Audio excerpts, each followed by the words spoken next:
Hello guys, কেমন আছেন? আশা করছি সবাই ভালো আছেন। প্লে ফর আইডিয়া চ্যানেলে আপনাকে আরও একবার স্বাগত। একদম আমাদের দরজার সামনে ইউরো কাপ আগামী 15ই জুন। এবার ইউরো কাপটা যখন জার্মানের ঘরের মাঠে, তখন তো জার্মান টিমকে নিয়ে কথা বলতেই হবে। 2014 ওয়ার্ল্ড কাপ জেতার পর থেকে কোনো রকম কোনো টাইটেল জিততে পারেনি জার্মান টিম। এবার কিন্তু তাদের অনেক সম্ভাবনা রয়েছে, জার্মান কিছু একটা করে দেখাবে। এমনকি চ্যাম্পিয়ন হলেও অবাক হব না। জার্মানের অ্যাডভান্টেজ কিন্তু তাদের হোম মাঠ, হোম সাপোর্ট। প্রথমেই আমরা দেখে নেব জার্মানের গ্রুপের দিকে। গ্রুপ এ রয়েছে জার্মানি, রয়েছে স্কটল্যান্ড, আর রয়েছে হাঙ্গেরি এবং রয়েছে সুইজারল্যান্ড। যদি আমরা স্কোয়াডের দিকে নজর রাখি, প্রথমেই চমক বিশ্ববিখ্যাত ম্যানুয়েল নয়ার এবং টার স্টেগেন, একজন বার্সেলোনা আর একজন বায়ার্ন মিউনিখের হয়ে খেলে। এবং রয়েছে অলিভার বোম্যান, সে কিন্তু হোফেনহেম ক্লাবের হয়ে খেলে।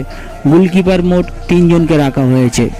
এবার যদি আমরা দেখি ডিফেন্ডারের দিকে, প্রথমেই রয়েছে ভালদিমির অ্যান্টন, সে কিন্তু স্টুটগার্টে খেলে। তারপরে রয়েছে বেঞ্জামিন হেনরিক্স, সে কিন্তু আরবি লাইপজিগে খেলে। তারপরে রয়েছে জোশুয়া কিমিচ, সে কিন্তু বায়ার্ন মিউনিখের হয়ে খেলে। রয়েছে রবিন কোচ, সে কিন্তু ফ্রাঙ্কফুর্টের হয়ে খেলে। রয়েছে ম্যাক্সিমিলিয়ান মিচেলস্টেড, সে কিন্তু স্টুটগার্ট টিমের হয়ে খেলে। রয়েছে ডেভিড গ্রুম, সে কিন্তু লাইপজিগের হয়ে খেলে। তারপরে আরেকজন রয়েছে সদ্য চ্যাম্পিয়ন লিগ টাইটেল জেতা অ্যান্টোনিও রুডিগার, সে কিন্তু রিয়াল মাদ্রিদের হয়ে খেলে। রয়েছে নিকো সোল্টারব্যাক, সে কিন্তু বরুসিয়া ডর্টমুন্ডের হয়ে খেলে। আরও একজন রয়েছে জনাথন টা, সে কিন্তু বায়ার্ন লেভারকুসেনের হয়ে খুব ভালো ফর্মে রয়েছে। এবার আমরা যদি দেখি মিডফিল্ডার্সের দিকে, প্রথমেই রয়েছে রবার্ট হেনরিক্স, সে কিন্তু বায়ার্ন লেভারকুসেনের হয়ে খেলে। পরে রয়েছে ক্রিস ফিউরিক, সে কিন্তু স্টুটগার্টের হয়ে খেলে। রয়েছে পাস্কেল গ্রস, সে কিন্তু ব্রাইটন ক্লাবের হয়ে খেলে। রয়েছে ইলাইকি গুন্দোগান, সে কিন্তু বার্সেলোনা ক্লাবের হয়ে খেলে। তারপরে রয়েছে টনি ক্রুস, সে কিন্তু রিয়াল মাদ্রিদের হয়ে খেলেন, সে এবার অবসর নিয়েছে। তারপরে রয়েছে জামাল মুসিয়ালা, সে কিন্তু বায়ার্ন মিউনিখের হয়ে খেলেন। তারপরে যে রয়েছে সেও বায়ার্ন মিউনিখের হয়ে খেলেন, লাইরো সানে। তারপরে রয়েছে ফ্লোরিয়ান উইটিচ, সে কিন্তু বায়ার্ন লেভারকুসেন হয়ে খেলে। এবার যদি আমরা ফরওয়ার্ডের দিকে নজর রাখি, তাহলে দেখব প্রথমে রয়েছে ম্যাক্সিমিলিয়ান বিয়ার, সে কিন্তু হোফেনহেম ক্লাবের হয়ে খেলে। তারপরে রয়েছে নিকোলাস ফুলক্রুগ, সে কিন্তু বরুসিয়া ডর্টমুন্ডের হয়ে খেলে। তারপরে যে রয়েছে কাই হাভার্টজ, সে কিন্তু আর্সেনাল ক্লাবের হয়ে খেলে।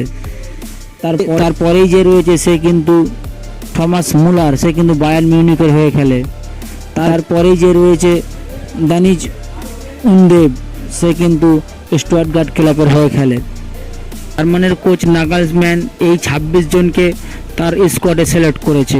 এবার আমরা দেখব জার্মান টিমের প্লেয়িং 11টার দিকে যদি আমরা একটু নজর রাখি, আমার প্রেডিকশানে গোলকিপার হয়তো বা ম্যানুয়েল নয়ারকে হয়তো প্রতি খেলায় আমরা গোলকিপার রূপে দেখতে পাবো। এবং যদি আমরা রাইট ব্যাকটা দেখি, তাহলে হয়তো জোশুয়া কিমিচকে আমরা রাইট ব্যাকটা দেখতে পেতে পারি। লেফট ব্যাকটা হয়তো মিচেল স্ট্যান্ডকে আমরা প্রতি খেলায় দেখতে পারি। এবং সেন্টার ব্যাকটা হয়তো রুডিগারকে প্রতি খেলাতে আমরা নিশ্চিতভাবে দেখতে পাবো। এবং আরেকদিকে সেন্টার ব্যাক কিন্তু জনাথন টা কিন্তু থাকবে। এবার যদি আমরা সেন্টার মিডফিল্ডার দিকে তাকাই, তাহলে কিন্তু নিশ্চিতভাবে টনি ক্রুসকে আমরা প্রতি খেলায় দেখতে পাবো। আরেকটি সেন্টার মিডফিল্ডারে কিন্তু এনরিচকে আমরা দেখতে পাবো। যদি আমরা রাইট উইঙ্গারের দিকে দেখি, তাহলে কিন্তু জামাল মুসিয়ালাকে আমরা প্রতি খেলায় দেখতে পাবো। লেফট ফরওয়ার্ড পজিশনে হয়তো লাইরো সানেকে আমরা প্রতি খেলায় দেখতে পারি। এবং অ্যাটাকিং মিডফিল্ডারে কিন্তু গুন্দোগান, তার রোলটা কিন্তু জার্মান টিমে অনেক হার্ড হতে চলেছে। এবং যদি আমরা সেন্টার ফরওয়ার্ডের দিকে, তাহলে কিন্তু কাই হাভার্টকে আমরা প্রতি খেলায় দেখতে পাবো। এবং তার সাবস্টিটিউট হয়তো ফুলক্রুগকে খেলানো হতে পারে। এটা আমার প্রেডিকশন, আপনাদের প্রেডিকশন আপনারা কমেন্টে জানাতে ভুলবেন না। আর যদি ভিডিওটি ভালো লাগে অবশ্যই লাইক করবেন, সাবস্ক্রাইব করবেন। কমেন্টে আপনাদের মতামত জানাতে ভুলবেন না, আর সাবস্ক্রাইবটা অবশ্যই করবেন। ভালো থাকবেন, দেখা হচ্ছে অন্য কোনো দিন অন্য কোনো ভিডিও।